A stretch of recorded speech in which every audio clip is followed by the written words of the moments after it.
Hello, everybody, and welcome back to Murdered Soul Suspect. Last time we left the church and we were going to follow the witness to the police station.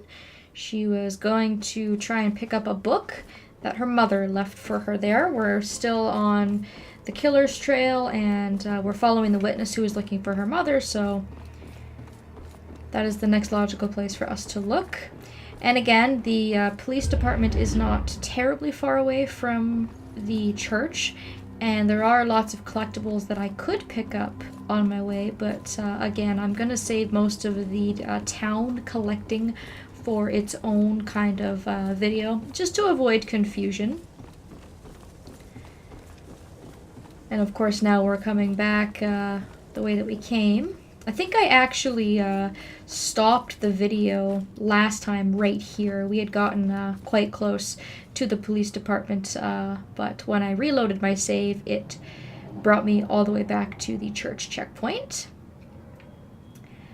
So just for a frame of reference, by the way, if you want to know where we are, to the left of us here is the Regal Apartments, and this is where we actually started the game. And as you can see, if I walk up to the apartments, I can go back inside, and I'm able to get any collectibles that I missed in the apartment level the first time. It looks like they've cleaned up the crime scene because I don't see my body or anything out here. And one interesting sort of reference to another game that I found while I was just kind of playing around in this game was this woman here sitting on the steps. If you possess her and you read her thoughts... What's that game? The one with the woman who raids tombs? We get a neat little Tomb Raider reference, which I thought was kind of interesting. I never noticed that before. So again, if you look to the right, you can see that there's a lot of shinies in the distance, lots of collectibles, and even though they are tantalizing and juicy, I am going to avoid them. I am, however, going to pick this one up just because it is so incredibly obvious. And that's not really one that we're going to need to worry about missing at all, just because it is right there. So we're going to go around all these cars, and we're going to cut through this garden area on our way to the police station. I am going to also leave the ones in the park just because we are going to be coming back through here. There are quite a few collectibles in the park and they're all fairly condensed. We can come back for those a little bit later. And as we wrap our way around and we get dangerously close to the police station, we have another ghost who needs our help here. Oh God, what have I done? No. Rick and Laura, they're dead. Hey. Calm down for a second and talk to me. What's your name?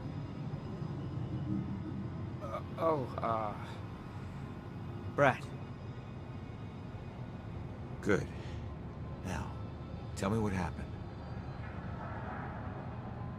I don't know.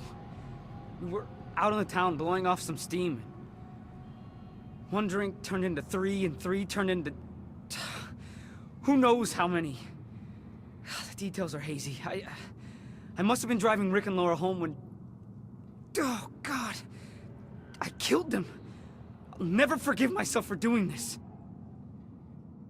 You don't know if you did. You said it yourself. The details are hazy. Now, I can take a look around here and see if anything jumps out at me. God, what have I done? Drunk driving. So, we're going to help Brad here. There's a clue on the ground. His license plate just behind the car. This must be Brad's car. It's not looking good. There is a bottle of liquor here beside the driver's side door. And then a little further down, we have a purse with some identification. It's not much, but it's something. Gas station's not far from here. I should check it out. Alright, so that was quick and easy. We just have to check those 3 clues out and then head on over to the gas station. Now, fun fact, I remember doing a playthrough of this game, and I do not remember what system it was for, but I could not interact with this clue to save my life. It was bugged, and I was not able to finish helping this ghost, even though I knew exactly what to do. So I had to actually start a new game and just kind of skip through, do a speed run, and do it that way, which was a little irritating, but we shouldn't have problems this time around. If you just wrap around, the gas station is right beside the police station here, and as soon as we get close, we'll be able to investigate this area as well. Over here is a bit of broken glass from a tail light. You can also inspect the garbage can, which has a bit of a scuff in it. There's a silhouette over here by the pump, which was the female. I think her name was Laura.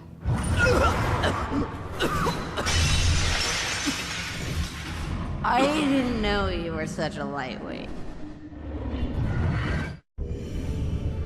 We also have another silhouette over here by this car.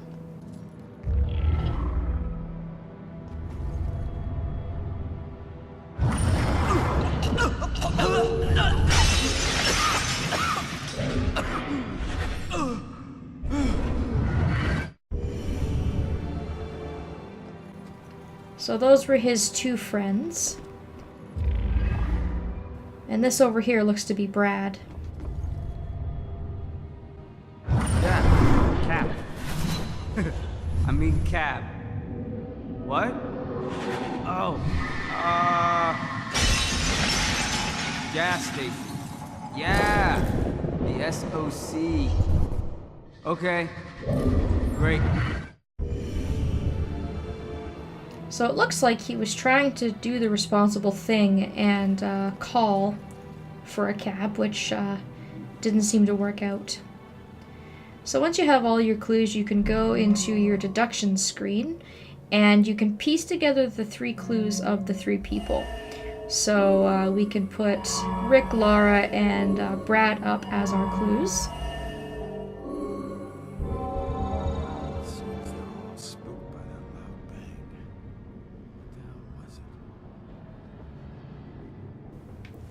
And then once you've done that, you can take possession of this man here, who's inspecting this door frame rather vigorously, and we can choose to influence him. And the clue that we're going to want is the mysterious bang. In all 3 clues with the 3 individuals, there was a loud noise, and so the noise is what ties everything together. Slam the door so hard. The stupid window's coming out of my paycheck. I was just so pissed at those drunken assholes. What do they think has to clean up their puke? Jerks like that discourage business. I never should have let that woman drive off. I should have just called the cops. So, Brad wasn't driving after all. It was Laura. Well, I can't change what happened, but he'll be glad to know he wasn't the one behind the wheel. And that's all we needed to find out. That will help bring Brad some peace, I think. The peace of mind that he wasn't actually the one driving when he and his friends were killed. Also, side note, you don't really need to call the police. The police department is literally right there. You could have ran across the street and gotten a police officer way quicker than it would have taken you to call 911 and had someone come by. But anyways, that's just nitpicking on my part. Let's go back to Brad and tell him the sort of good news. Does SOC gas ring any bells? Wait, I remember stopping to fill up. You guys did more than fill up. The cashier wasn't thrilled to clean up after your buddy Rick. And you even tried to call a cab. God, I don't remember any of that. When the cashier came storming out, you guys took off with Laura behind the wheel. So, I wasn't driving. Oh. That whole night was a disaster. It's hard to accept my part in things, but at least I know it wasn't all my fault. I don't know what to say. Thank you. And that's all there is to that one. So that will, of course, unlock another achievement if you've been helping all of the ghosts so far. Every single one of them will give you one. And again, we got lots of collectibles here in the park, but I'm just going to pass through right now and ignore them. There is one collectible over on this post that I'm going to grab. Sometimes it's hard to see just because of the light. All the collectibles have glowing yellow lights, and it's kind of stuck on this lamp post. So that one's a little hard to see. And then there is one wedged right into the corner of the parking lot here at the police station, and I'm also going to grab this one just because once we finish up in the police station, if we've collected everything on our first trip, there's really no reason for me to ever have to come back here. So we finally arrived. Let's go on inside and kind of start our next investigation.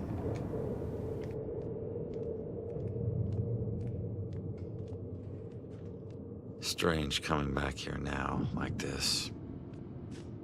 A place I used as a crutch to get through the tough times when I found myself suddenly alone again. Funny how history repeats itself.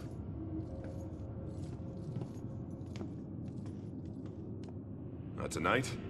Tonight was the first time he used a gun. This guy relies on close proximity. So remember, if you approach him, it gives him power. Sir, if we can't approach him, how do we arrest him? Remember your training. He's a wanted cop killer now. You can shoot him on sight. Bellkiller War Room. Alrighty. So, we're actually where they have all the evidence and all of the clues on the murderer, so this is probably going to help us in our investigation. And there's 11 clues in here, so there's actually quite a bit to see. Let's go ahead and look at some of the things on the walls. There is a sketch that someone has done of the Bellkiller suspect. Don't seem to have a lot of really good information though, which is a little bit worrying.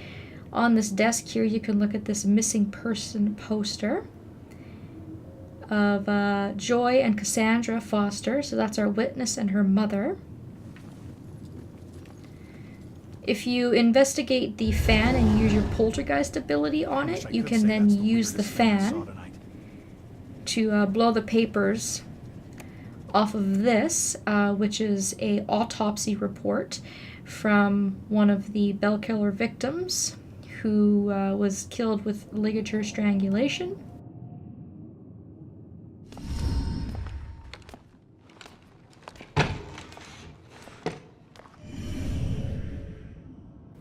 And this police officer will walk in and sit at the computer. Go ahead and try to influence him. And the clue that you're looking for is the missing persons flyer. There was a sticky note on it to update the file here. I gotta find that info about the missing tenant.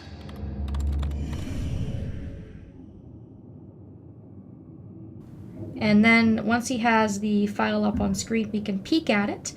And the new information is that Joy is in custody, so she's our witness. But if you want to read a little bit about Joy and her mom hasn't been seen in 2 weeks, so that's kind of worrying. I can understand why Joy would be worried. Joy is 15. She's dropped out of Salem school system 2 years ago, ran away from home, has a number of misdemeanor convictions, trespassing, burglary, breaking and entering, and the relevant clue, of course, is in custody.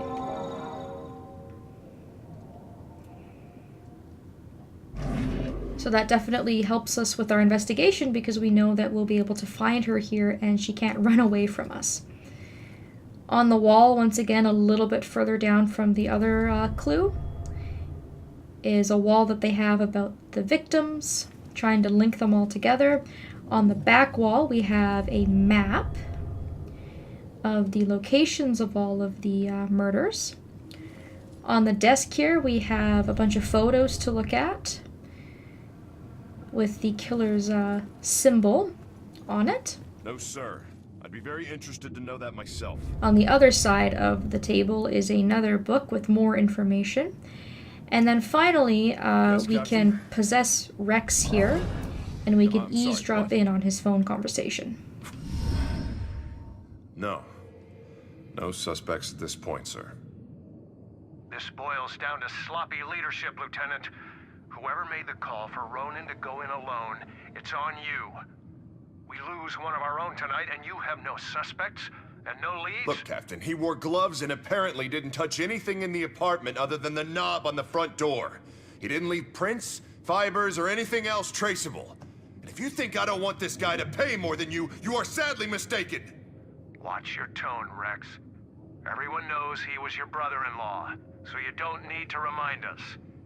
But you lose your cool again, and more of your own will join Ronan. You understand me? You find this guy, or a clue that leads to his doorstep. Now! That's an order. Yeah, understood.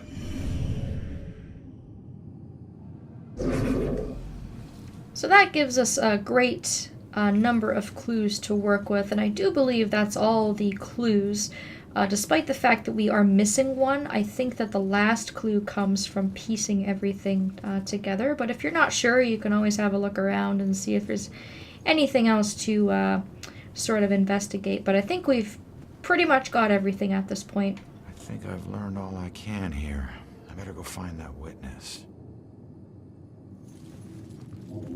So the most relevant information is just that Joy is in custody and she's in the holding cells. So we're now free to look around the police department, and it's a relatively big area with lots of collectibles, and because we're in an indoor area that's sort of considered to be one of the game's levels, I will be going through and trying to get all of the collectibles, and we'll do some exploring and whatnot in the next video. So thank you all so very much for watching, and I hope that I will see you next time.